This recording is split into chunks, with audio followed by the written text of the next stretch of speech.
नमस्कार मंडळी. अवधूत चिंतन श्री गुरुदेव दत्त श्री स्वामी समर्थ महाराज की जय. बघा, आज मी असा एक नवीन व्हिडिओ घेऊन आलेली आहे की मकर संक्रांतीच्या दिवशी काय करावे, काय करू नये किंवा स्त्रियांनी कोणते नियम पाळावेत याची संपूर्ण माहिती तुम्हाला मी आजच्या व्हिडिओमध्ये देणार आहे. त्यामुळे तुम्ही व्हिडिओ स्किप न करता शेवटपर्यंत पहा. थंडीच्या दिवसात वर्षाच्या सुरुवातीला येणारा सण म्हणजे मकर संक्रांती.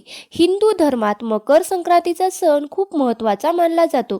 सूर्यदेव या दिवशी धनु राशीतून मकर राशीत प्रवेश करत असतात, त्यामुळे या दिवशी सूर्यदेवाची पूजा केली जाते, दान धर्म केले जातात. मान्यतेनुसार या संक्रांतीच्या दिवशी दान केल्याने आपल्याला चांगले फळ मिळते. मकर संक्रांतीची ही 2026मध्ये बुधवारी 14 जानेवारीला आलेली आहे. सूर्य मकर राशीत प्रवेश करतो तेव्हा मकर संक्रांतीचा हा सण साजरा केला जातो. मकर संक्रांतीनंतर दिवस तिळाने मोठा होत जातो आणि रात्र लहान होत जाते. 2026मध्ये मकर संक्रांती बुधवारी 14 जानेवारीला आलेली आहे.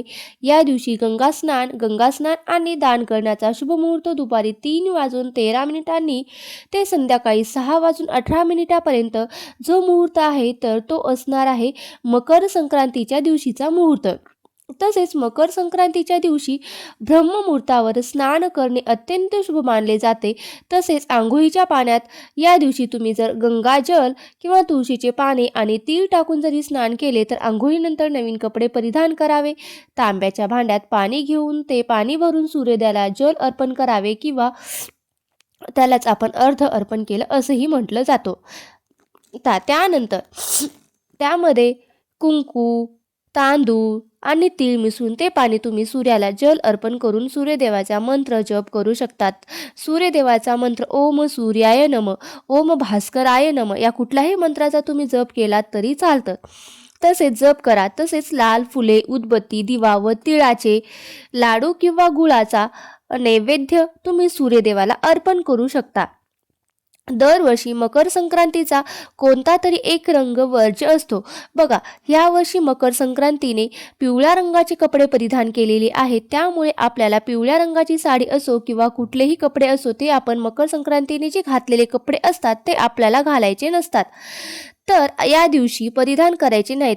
त्या रंगानंतर यंदा संक्रांतीने किंवा संक्रांती देवीने पिवळ्या रंगाचे वस्त्र परिधान केलेले आहे, त्यामुळे 2026 या संक्रांतीला पिवळा रंग हा वर्ज्य आहे. यंदा मकर संक्रांतीच्या दिवशी महिलांनी पिवळ्या रंगाची किंवा कपडे परिधान करता येणार नाहीत. म्हणजे पिवळ्या रंगाचा कुठलाही साडी, ड्रेस वगैरे आपल्याला परिधान करता येणार नाही. तसेच ज्वेलरी सुद्धा परिधान करता येणार नाही. शास्त्रानुसार मकर संक्रांतीचा काळा रंग हा अतिशय शुभ मानला जातो. महिलांनी यंदा 2026ला मकर संक्रांतीला काळी, हिरवी, लाल, गुलाबी, केशरी किंवा इतर कोणत्याही रंगाची साडी तुम्ही या संक्रांतीला नेसू शकतात. फक्त आपल्याला पिवळा जो रंग आहे तो वर्ज्य करायचा आहे. फक्त आपल्या संक्रांत देवीने जी वस्त्र घातलेली आहेत त्या रंगाचे वस्त्र मात्र आपल्याला घालायचे नाहीत.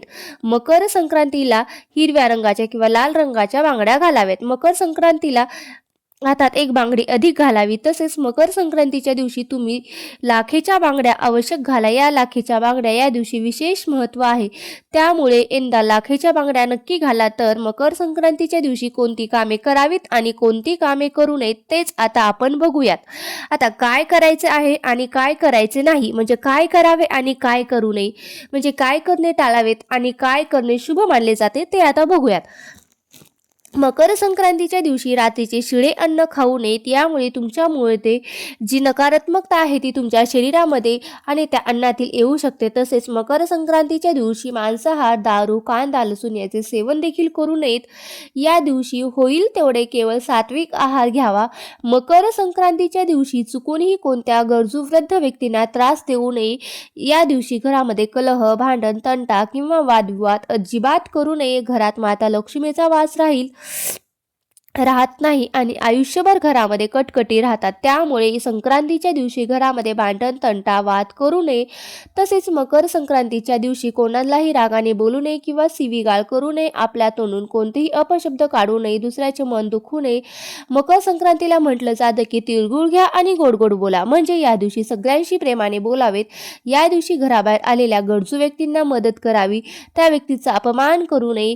तसेच लोक गरीब अनाथ मुलांना अन्न तिळगुळ कपडे चादरी व खाण्याचे काही साहित्य असेल तर तेच देखील तुम्ही दान करा. त्यामुळे आपल्याला त्यांचा आशीर्वाद मिळतो. मकर संक्रांतीच्या दिवशी नवीन कामाची सुरुवात करणे अत्यंत शुभ मानले जाते. नवीन गुंतवणूक नवीन व्यवसाय सुरू करणे हे देखील शुभ मानले जाते. या दिवशी व्यवसाय नोकरी किंवा गुंतवणूक करणे शुभ मानले जाते. या दिवशी हे काम सुरू केल्याने समृद्धी व मकर संक्रांतीच्या दिवशी गरजू व्यक्तींना दान आणि कपडे दान करा. त्यामुळे भगवान सूर्यदेवाची तुमच्यावर वर्षभर कृपा होईल.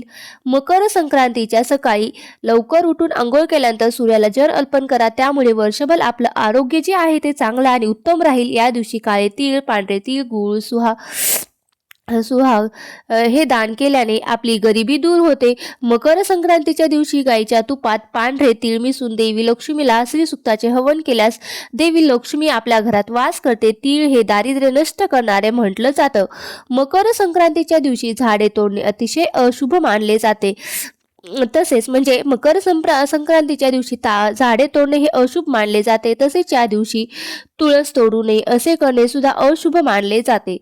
संक्रांतीच्या दिवशी तुम्ही वाण म्हणून तुमच्या इच्छेनुसार किंवा बजेटनुसार तुम्ही वस्तू वाण म्हणून देऊ शकतात. कोणत्याही वस्तूचे वाण तुम्ही या दिवशी देऊ शकतात. वाण खूप महाग असावेत असे नाहीत किंवा स्वस्त असावे असेही नाही. वाण म्हणून देऊ शकतात. तर कोणत्या आहेत त्या छोट्या छोट्या वस्तू बघा, मोबाईलचं पाऊच, क्लेच, सिंदूर, कुंकवाचा करंडा, घरात उपयोगात येणाऱ्या वस्तू म्हणजे प्लेट वाटी ग्लास चमचे आरती ताट असेल, ब्लाऊजचे पीस असेल, शोभेच्या वस्तू पूजेचे ताट, छोटे फॅन्सी चौरंग असतील, अगरबत्ती स्टँड, अशा बऱ्याचशा वस्तू तुम्ही तुमच्या बजेटनुसार संक्रांतीला वाण म्हणून महिलांना देऊ शकतात.